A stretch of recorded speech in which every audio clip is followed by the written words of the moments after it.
भगवान शंकर का 5वां अवतार दुर्वासा अवतार। महर्षि अत्रि ने अपनी पत्नी अनसुईया के साथ वृक्ष नामक पर्वत पर जाकर कठिन तप किया। उनके तप से प्रसन्न होकर ब्रह्मा, विष्णु और शिव जी ने उन्हें एक एक पुत्र उत्पन्न होने का वर दिया। ब्रह्मा के अंश से चंद्रमा, विष्णु के अंश से दत्तात्रेय और शिव जी के अंश से दुर्वासा जी अनसुईया के उदर से उत्पन्न हुए। दुर्वासा जी ने एक बार अम्बरीश की परीक्षा ली। अम्बरीश की 12वीं तिथि आने पर अतिथि रूप में पधारे और स्थानार्थ गए। दुर्वासा के लौटने की प्रतीक्षा किए बिना जब पारायण कर लिया तो इस पर दुर्वासा आग बबूला हो उठे।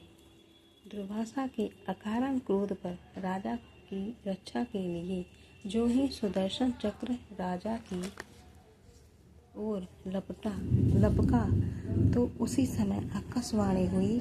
इसे सुनकर दुर्वासा जी के वास्तविक रूप का जानकर सुदर्शन चक्र रुक गया और उसने भगवान शिव रूप दुर्वासा की स्तुति की।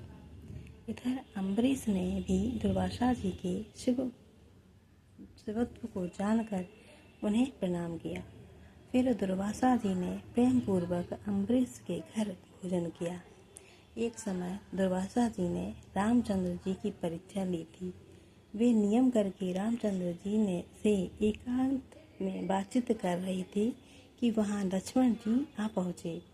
रामचंद्र जी के इस दृढ़ नियम से दुर्वासा जी ने उन्हें वरदान दिया।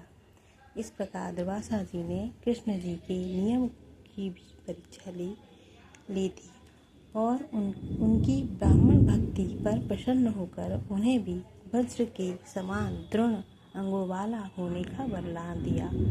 एक बार द्रौपदी ने नग्न करते दुर्वासा जी को अपनी साड़ी का टुकड़ा फाड़ कर दिया, जिसे ओढ़कर वे जल से बाहर निकले और उन्होंने द्रौपदी को वस्त्र बढ़ाने का वरदान दिया। इस प्रकार दुर्वासा रूपधारी शिवजी ने अनेक अद्भुत चरित्र किए, जिसके श्रवण से मनुष्य धन, आयु की वृद्धि तथा सभी मनोरथों की सिद्धि पाता है।